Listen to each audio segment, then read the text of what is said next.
ಜಜಾಪಿಡಿವಿ ಸುದ್ದಿವಾಹಿನಿಗೆ ಸ್ವಾಗತ. ನೀವು ನೋಡ್ತಾ ಇರೋದು ಜೆ ಮೀಡಿಯಾ. ಹಸಿವು ಮುಕ್ತ ಕರ್ನಾಟಕವನ್ನು ಮಾಡಲು ಬಡವರಿಗೆ ಹಾಗೂ ಕೂಲಿ ಕಾರ್ಮಿಕರಿಗೆ ಕಡಿಮೆ ದರದಲ್ಲಿ ಉಪಹಾರವನ್ನು ನೀಡಲು ಸಿದ್ದರಾಮಯ್ಯನವರ ಕಾಂಗ್ರೆಸ್ ಸರ್ಕಾರವು ಇಂದಿರಾ ಕ್ಯಾಂಟೀನ್ ಯೋಜನೆಯನ್ನು ಜಾರಿಗೆ ತಂದಿತ್ತು.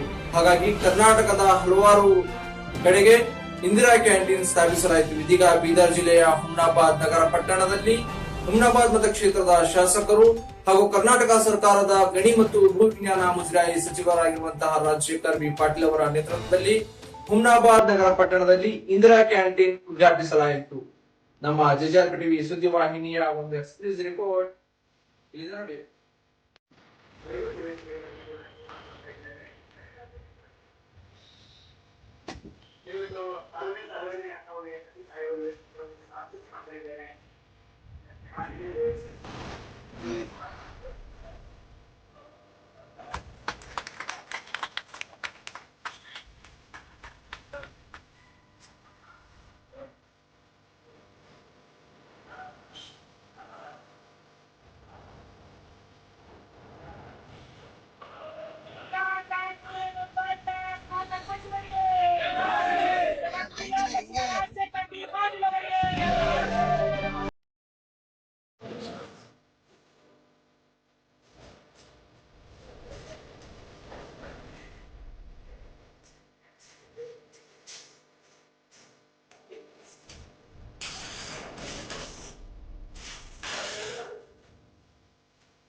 ದೀಪದ ಆರಾಧನೆ ಮಾಡುವುದು ಎಂದರೆ ಜ್ಞಾನದ ಆರಾಧನೆ ಮಾಡಿದಂತೆ, ಗುರುವಿನ ಆರಾಧನೆ ಮಾಡಿದಂತೆ, ಅನ್ನದ ಆರಾಧನೆ ಮಾಡಿದಂತೆ.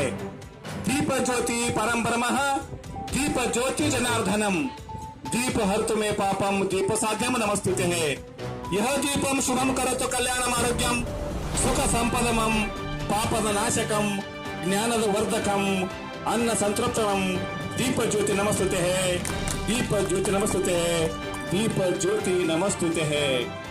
ದೀಪದ ಆರಾಧನೆ ಮಾಡುವುದು ಎಂದರೆ ಅನ್ನದ ಆರಾಧನೆ ಮಾಡಿದಂತೆ, ಬ್ರಹ್ಮನ ಆರಾಧನೆ ಮಾಡಿದಂತೆ, ಭಗವಂತನ ಆರಾಧನೆ ಮಾಡಿದಂತೆ. ಹಸಿವು ಮುಕ್ತ ನಾಡನ್ನ ಮಾಡಲಿಕ್ಕೆ भूख लगने पर तो खाना खाना ये प्रकृति है, भूख नहीं लगने पर खाना खाना तो विकृति है. भूख लगने पर भी आप ना खाते हुए दूसरे को खाना खिलाना इंदिरा कैंटीन का बहुत बड़ा संस्कृति है, बहुत बड़ा संस्कृति है. ಇಂದಿರಾ ಕ್ಯಾಂಟೀನ್ ಸಂಸ್ಕೃತಿ ಎಂದರೆ ಹಸಿದ ಹೊಟ್ಟೆಗೆ ಅನ್ನವನ್ನು ನೀಡುವುದು, ನನ್ನಿಯನ್ನು ಮಾತನಾಡುವುದು ನಮ್ಮ ಸಂಸ್ಕೃತಿ. ಆ ಸಂಸ್ಕೃತಿ ವಾರಸುದಾರ ನಾವೆಲ್ಲ ಇದ್ದೀವಿ. ಮುಳುಗಬಾರದು, ಹಸಿವು ಮುಕ್ತ ಕರ್ನಾಟಕ ಮಾಡಬೇಕು ಅಂತ ಇವತ್ತು ಈ ಒಂದು ಕಾರ್ಯಕ್ರಮ ಇವತ್ತು ರಾಜ್ಯ ವ್ಯಾಪ್ತಿಯಲ್ಲಿ ಹಮ್ಮಿಕೊಂಡಿದ್ದಾರೆ. ಇವತ್ತು ಚುನಾವಣೆ ಪೂರ್ವದಲ್ಲೇ ಇದು ನಾವು ಕೆಲಸ ಪ್ರಾರಂಭ ಮಾಡಬೇಕಾಗಿತ್ತು. ಆದ್ರೆ ಅನಿವಾರ್ಯ ಈ ಒಂದು ಕಾರ್ಯ ಏನಿದು ಯಾರಿಗೆ ಏಜೆನ್ಸಿ ಸಿಕ್ಕಿದೆ ಅವರು ಬಹಳ ವಿಳಂಬದಿಂದ ಈ ಕೆಲಸ ಪ್ರಾರಂಭ ಮಾಡಿದರು. ಈಗಾಗಲೇ ಭಾಲ್ಕಿ ಮತ್ತು ಬೀದರ್ದಲ್ಲಿ 2 ಇಂದಿರಾ ಕ್ಯಾಂಟೀನು, ಭಾಲ್ಕಿಯಲ್ಲಿ ಒಂದು ಇಂದಿರಾ ಕ್ಯಾಂಟೀನ್ ಈಗಾಗಲೇ ಕೆಲಸ ಮಾಡ್ತಾ ಇದೆ.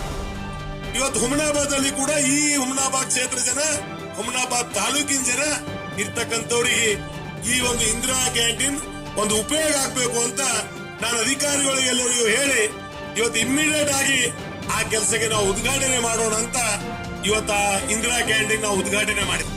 ಇದ್ರ ಉದ್ದೇಶ ಏನು? ಇವತ್ತೇನು ಹಸಿವು ಮುಕ್ತ ಕರ್ನಾಟಕ ಆಗ್ಬೇಕು ಅಂತ ಸಿದ್ದರಾಮಯ್ಯ ಒಂದು ಕನಸು, ಇವತ್ತ ಆ ಕನಸು ನೆನಸು ಮಾಡಬೇಕು. ಇವತ್ತ ಆ ಒಂದು ದೂರದೃಷ್ಟಿ ಇಟ್ಕೊಂಡು ಈ ಕಾರ್ಯಕ್ರಮ ಹಮ್ಮಿಕೊಂಡಿದ್ದಾರೆ.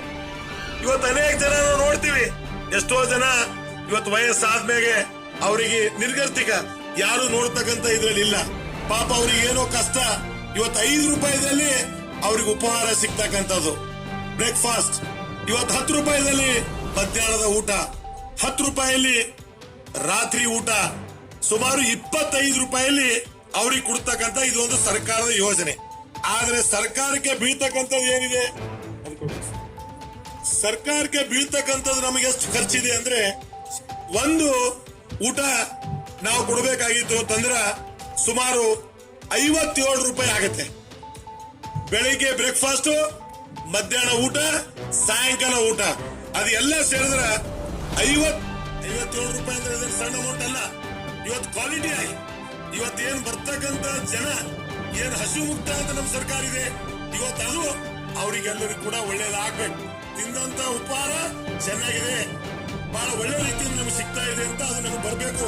ಅವಾಗ ಬಂದಾಗ ಮಾತ್ರ ಸಿದ್ದರಾಮಯ್ಯ ಅವರು ಮಾಡಿರ್ತಕ್ಕಂಥ ಕನಸು